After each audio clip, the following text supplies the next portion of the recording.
Pre-dawn, December 3, 1944, Philippine Sea, some 180 miles southeast of Luzon. The water is black glass under low cloud, the air heavy with diesel and hot tar.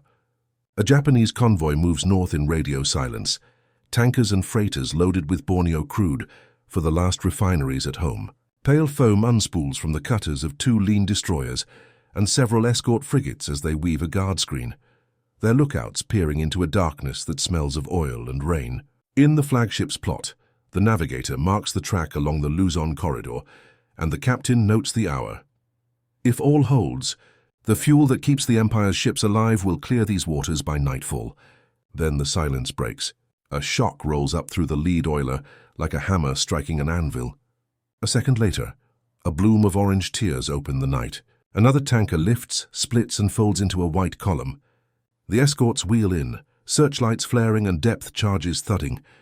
But the sea gives nothing back. No aircraft drone overhead. No wakes lace the surface. The men on the bridge trade the same thought with tightened jaws. Whatever is killing them is near and invisible. In 6 minutes, 6 hulls are gone or dying. 2 tankers afire, a freighter broken, an escort staggered. Another ship listing and silent, oil spreading in black crescents. Our surviving officer will later write that they never saw a periscope. Hits came without warning, as if the sea itself had turned against us. Only after dawn does the pattern show. Survivors speak of attacks from the dark edge of radar range, of torpedoes that leave no telltale wake. Reports compiled weeks later name the hunters: USS Seahorse, SS-304, and USS Pintado, SS-387. Bellow-class submarines 311 feet long, 10 tubes each, working in concert across hundreds of miles of convoy lanes. With Mark 18 electric torpedoes and improved Mark 14s, magnetic exploders disabled, contact pistols reliable, the silent service has slipped a knife into the veins of the Empire's war machine. From Manila to Tokyo, staff officers trace red arrows to empty tanks and cancelled sorties and feel the floor tilt. Fuel convoys that once threaded safely through this sea now run a gauntlet they cannot see, and every lost oiler bleeds the fleet. To understand how American submarines reached this moment, how tactics, radar, torpedo fixes, and intelligence fused into a strangling campaign, we follow the lifeline itself to the choke points where it will be tightened next. By the dawn of 1941, Japan's empire stretched like a steel web from the cold plains of Manchuria to the steaming oil fields of the Dutch East Indies. On paper, it was a colossus, vast, disciplined, and fiercely ambitious. Yet beneath that expanse ran a hidden weakness: dependence.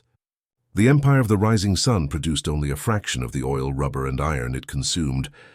More than 90% of these vital resources had to be shipped in from abroad: oil from Borneo and Sumatra, rubber from Malaya, and ore from the Philippines and China. Each ton traveled by sea, crossing narrow, predictable corridors through waters soon to be patrolled by unseen enemies. Japan's life as an empire, in truth, pulsed through the convoys of its merchant marine. At the war's outset, this vast commercial network, collectively called the Maru Fleet, numbered about 6,000 ships. Many were old cargo vessels, converted to military service with little armor and fewer weapons. Tankers, ore carriers, and freighters all bore the same red rising flag ensign, forming columns that snaked through the South China Sea and past Formosa toward the homeland. The Imperial Japanese Navy guarded them obsessively with destroyers and converted patrol craft, yet its focus remained elsewhere. Admirals trained to fight surface duels, battleship against battleship, carrier against carrier, believed logistics a mere extension of victory, not its foundation. The doctrine that had triumphed at Tsushima in 1905 still guided them in 1941. Few grasped that modern war was sustained less by glory at sea than by the steady flow of crude, coal and grain into refinery and factory. In Washington, naval planners saw what Tokyo did not. Even before Pearl Harbor's smoke cleared, Admiral Ernest King and his staff recognized that Japan's real Achilles heel lay not in its fleet, but in its fuel. American submarines, smaller in number but armed with endurance, radar, and intelligence, were ordered to strike the arteries, not the heart. The goal was not to sink warships but to starve them. By targeting merchantmen, the U.S. Silent Service could choke shipyards, ground aircraft, and strand destroyers in harbor. It was a strategy of suffocation, patient but relentless. Japan's admirals dismissed such tactics as dishonorable. Submarines were scouts or fleet auxiliaries, not strategic weapons. Convoy organization remained lax. Routes were repeated, schedules predictable, radio codes carelessly reused. By 1943, that complacency had turned fatal. American subs, roaming in coordinated wolf packs, began to erase the Maru fleet faster than Japan could build replacements. For every tanker that reached Yokosuka, 2 vanished beneath the waves. Factories slowed. Aircraft training flights were cancelled. Even the proud battleships of the combined fleets found themselves rationed to a few hours of steaming each week. Japan's vast empire, once expanding by conquest, was now shrinking from starvation. The ocean that had given it power was beginning to take it back. When war erupted in December 1941, the U.S. Navy's undersea arm was small but ambitious. 111 submarines spread across the Pacific and Atlantic, most built for endurance rather than speed. At their core stood the new Gato-class boats, 311 feet long, displacing 1,525 tons submerged, and capable of remaining at sea for 75 days without resupply. Their range, over 11,000 nautical miles, made them ideal predators for the world's largest ocean, allowing a single boat to patrol from Pearl Harbor to the coasts of China and back. 10 torpedo tubes, 6 forward and 4 aft, gave each submarine a formidable bite, while a 3-inch or 4-inch deck gun offered a last resort when targets proved too small or torpedoes too precious. Powered by 4 diesel engines that charged batteries for silent running, they could dive in under a minute and vanish into the dim green world below the thermocline, where sound and shadow merged into perfect camouflage. Technologically, these boats embodied America's leap into modern naval warfare. The SJ radar, a microwave surface search system introduced in 1942, allowed captains to detect ships far beyond visual range, even on moonless nights. Improved periscopes, fitted with optical stabilizers and rangefinders, gave commanding officers a clearer, steadier view for firing solutions. Hydrophones and sonar transformed sound into survival, allowing crews to sense propeller beats miles away. The combination of radar, sonar, and long-range endurance turned each submarine into a self-contained hunter-killer platform, able to track, stalk, and destroy without ever being seen. Yet in their first year of war, these silent hunters were betrayed by their own weapons. The Mark 14 torpedo, standard issue for every boat, was a marvel on paper, with a 643-pound TNT warhead and both magnetic and contact detonators. In practice, it was a disaster. Torpedoes ran as much as 10 feet too deep, passed harmlessly under targets, or struck with a dull clang and failed to explode. Captains who risked their lives to attack convoys returned home with empty scorecards and bitter frustration. Some called them duds, others the captain's curse. It would take more than a year and the stubborn insistence of officers like Charles Lockwood and Dudley Morton to force the Bureau of Ordnance to admit fault and fix the problem. Despite these early handicaps, the submariners of the Silent Service adapted. They learned to compensate manually for torpedo depth, fired spreads instead of singles, and closed distance dangerously near to ensure kills. Beneath the sea, 80 men worked in tight metal corridors, breathing diesel fumes, sweating in 80-degree heat, and living with the constant threat of depth charges. They endured because they knew what few others yet grasped, that a single submarine striking unseen could do what entire fleets could not, cripple an empire's lifeblood. In time, these same flawed boats would perfect their art, turning silence into strategy and stealth into victory. The year 1942 was supposed to mark the beginning of America's silent counterstrike beneath the Pacific, but instead, it became a chronicle of missed chances and bitter frustration. Submarines like USS Sculpin, USS Seawolf, and USS Pickerel slipped from Pearl Harbor and Fremantle on long, lonely patrols through the waters of the Philippines and the South China Sea. Their captains carried bold orders to sever Japan's supply lines and strike fear into its merchant fleet. But for all their courage and cunning, the ocean gave them little reward. The sleek Gato and Tambo-class boats prowled for weeks, often sighting convoys through misted periscopes, calculating angles with aching precision, and loosing spreads of torpedoes, only to watch their prey steam away untouched. The problem lay not with the men, but with the machines they trusted. The Mark 14 torpedo, the only weapon available for most of the year, ran far deeper than its settings claimed. In battle reports, officers described seeing detonations far astern or none at all. More infuriating were the solid hits, torpedoes that struck hulls with metallic thuds but failed to explode. Commanders like Lieutenant Commander Frederick Warder of USS Seawolf returned from patrols livid, reporting strings of failures that turned daring attacks into humiliations. Yet the Bureau of Ordnance, thousands of miles away in Washington, dismissed their complaints as operator error. To suggest the torpedo was faulty bordered on insubordination. Men who had risked their lives beneath the surf were told they simply didn't know how to shoot straight. Without radar on most boats, even locating targets was an act of faith. Night attacks were blind gambles, guided only by phosphorescent wakes and moonlight glints off enemy hulls. Depth charges thundered in reply, slamming through steel and flesh alike. Crews endured those hunts knowing their own weapons could betray them at any moment. By year's end, the toll was psychological as much as tactical. Submarine officers, exhausted, angry, and convinced they were being sacrificed to bureaucratic stubbornness, began to demand accountability. Out of that rising fury came the first cracks in the Navy's complacency. A reckoning was coming, one that would transform the silent service from a struggling experiment into the deadliest weapon of the Pacific War. Mid-1943, on a damp morning patrol east of the Solomons, a submarine captain set his sights with a steadier hand than a year before. Months of failure had hardened men into a single purpose: find the fault and fix it. Rear Admiral Charles A. Lockwood, now leading Pacific submarine operations, and skippers like Lieutenant Commander Dudley "Mush" Morton insisted the torpedoes were defective. Field tests and blunt trials exposed the truth. The Mark 14 ran deeper than ordered. The Mark 6 magnetic exploder misread Earth's field, and contact pistols often failed on impact. Lockwood warned he would demonstrate the faults himself. Pressure forced the Bureau of Ordnance to act. When the magnetic feature was disabled and depths recalibrated, results shifted almost overnight. Torpedoes began to hit where aimed and explode on contact. Boats that had limped home with empty magazines returned with prize flags, photographs, and prisoners. USS Wahoo under Morton became a symbol of the reversal. Aggressive night approaches, ordered spreads, and dependable detonations sank multiple merchantmen in a single cruise and left Japanese convoys whispering of unseen hunters. Survivors ashore reported phantom explosions with no aircraft or gunfire. Tokyo's logs registered missing cargoes and cancelled sailings.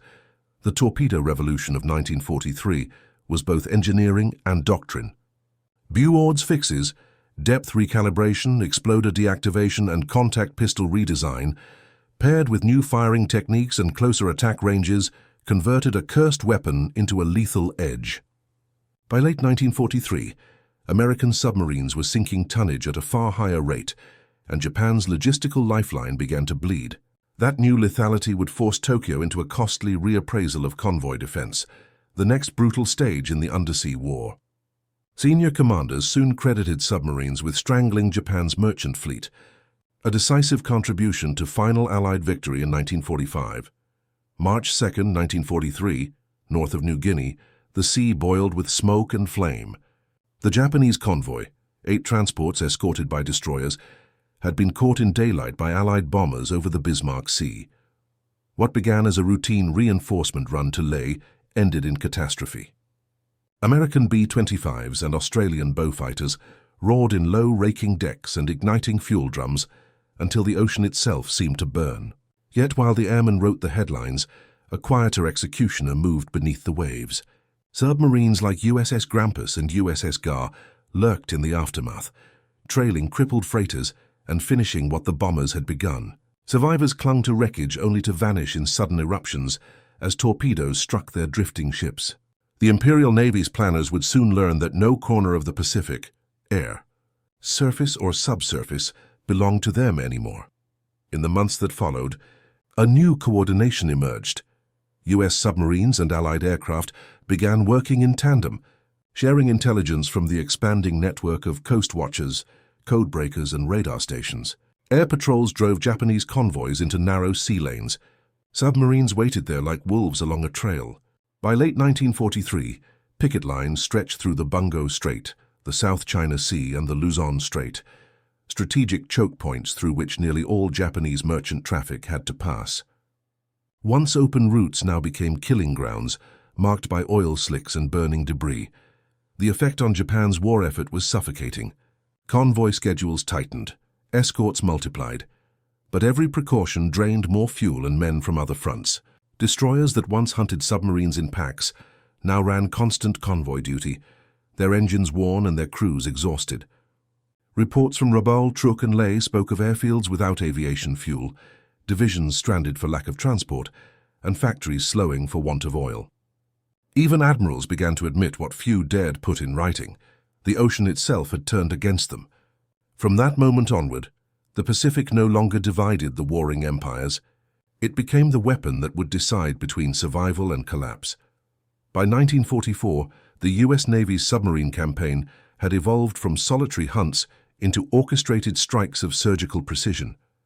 Inspired by the German U-boat wolf packs in the Atlantic, Admiral Charles Lockwood authorized the creation of American equivalents in the Pacific, groups of 3 to 5 submarines operating together under tight radio coordination. These wolf packs, as they came to be called, would prove far more efficient in the open reaches of the South China Sea, where convoys stretched thin and escorts were few. Equipped with improved radar, dependable torpedoes, and the new TBS encrypted radio system, the packs could share contacts in real time, spread out to encircle targets, and attack from multiple bearings. What had once been a lone hunter's gamble became a coordinated slaughter. Commanders such as Charles Swede, Mommsen of USS Cerro, and Captain Slade Cutter of USS Seahorse pioneered these tactics with cold professionalism. Their boats, joined by others like Pintado, Shark, and Harder, patrolled key shipping arteries between Luzon, Formosa, and Hainan Island. When radar picked up convoy signatures, clusters of echoes moving through the dark, they closed in silently, surrounding the formation from different vectors. Attacks were launched in the black hours before dawn. Torpedoes fanned out from 3 directions, striking tankers and freighters before the Japanese escorts could even locate their attackers. Panic often followed. Depth charges were dropped at random, wasting precious stores already in short supply. In one furious night near the Luzon Strait, Pintado and Seahorse coordinated strikes that sank 6 ships in just a few hours. The Japanese dubbed the disaster the Black Tide, a grim acknowledgement that the once disciplined convoys were now unraveling under invisible pressure. The toll was both material and psychological. Escort captains reported phantom contacts. Convoy commanders began rerouting through longer, more hazardous passages. Even Japan's high command at Tokyo could no longer deny reality. Admiral Somu Toyoda lamented, "We no longer command the seas, nor can we feed the fleet." The rise of the wolfpacks marked the decisive turning point in the undersea war. It showcased the United States' mastery of coordination, communication, and relentless adaptation, turning industrial strength and tactical innovation into the ultimate weapon. Japan's oceanic lifelines, once symbols of imperial reach, had become death routes patrolled by the silent service. By mid-1944, Japan's merchant fleet was dying faster than it could be replaced, and desperation gripped the naval command.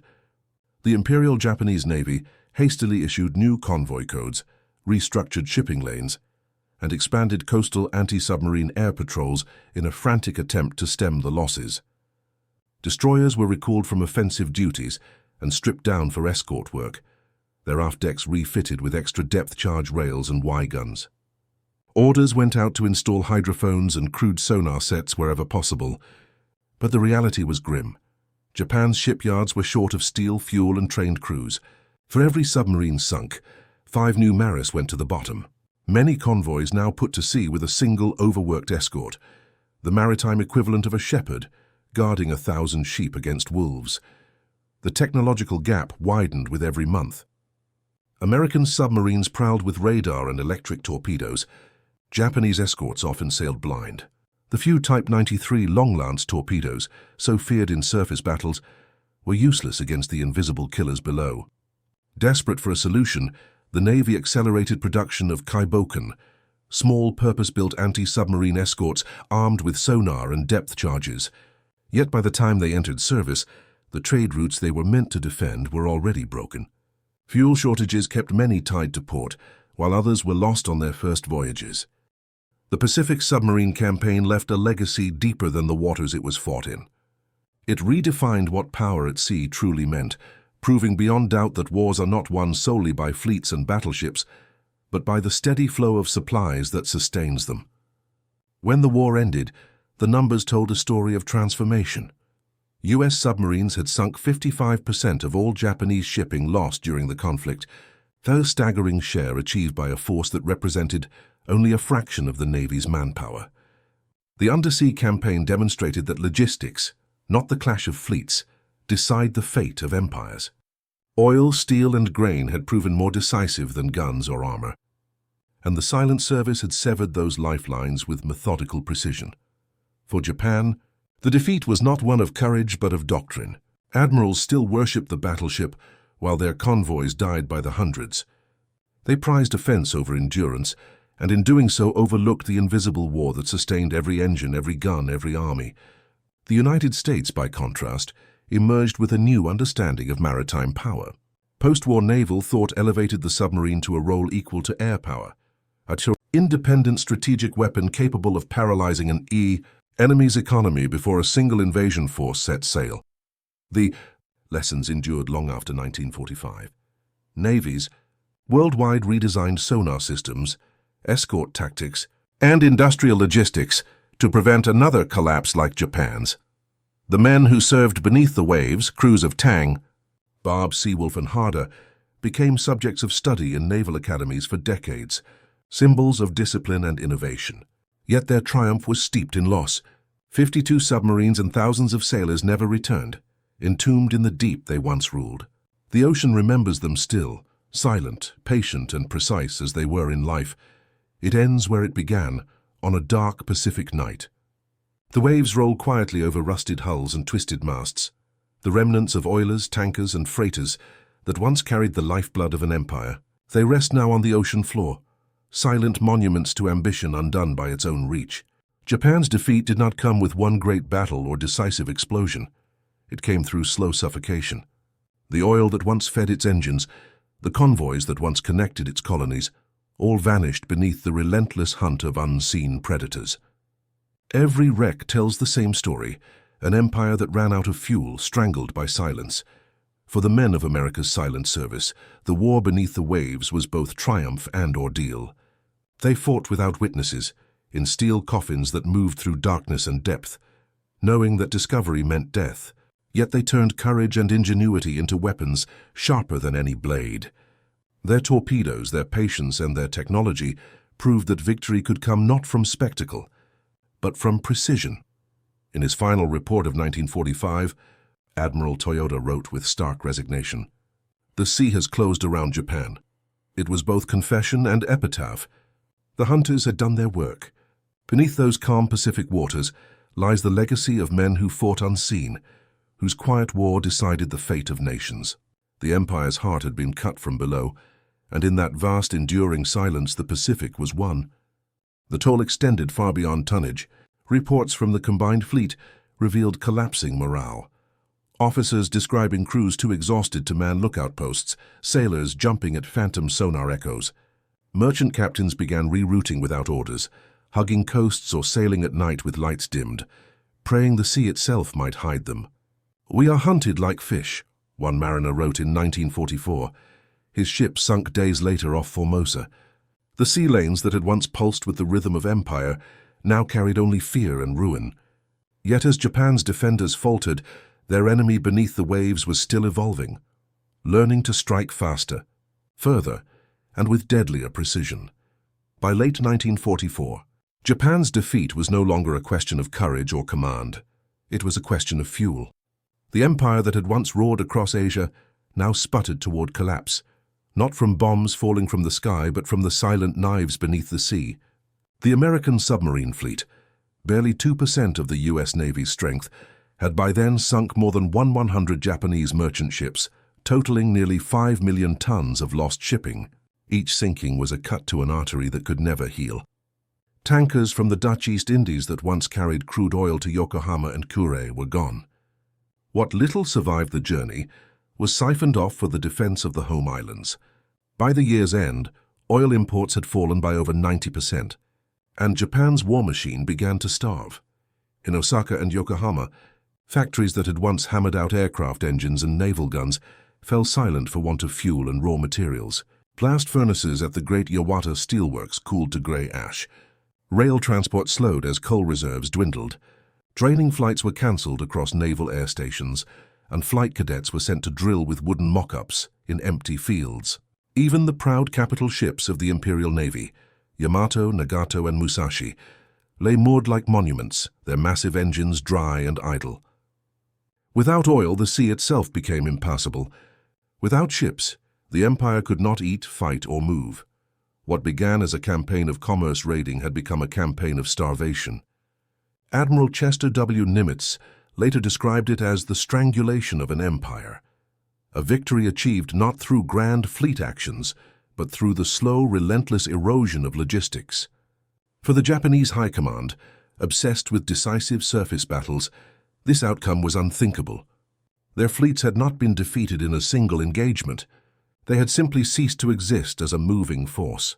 By early 1945, Japan's mighty navy was reduced to a collection of empty hulls, grounded aircraft, and ghost convoys that never left port.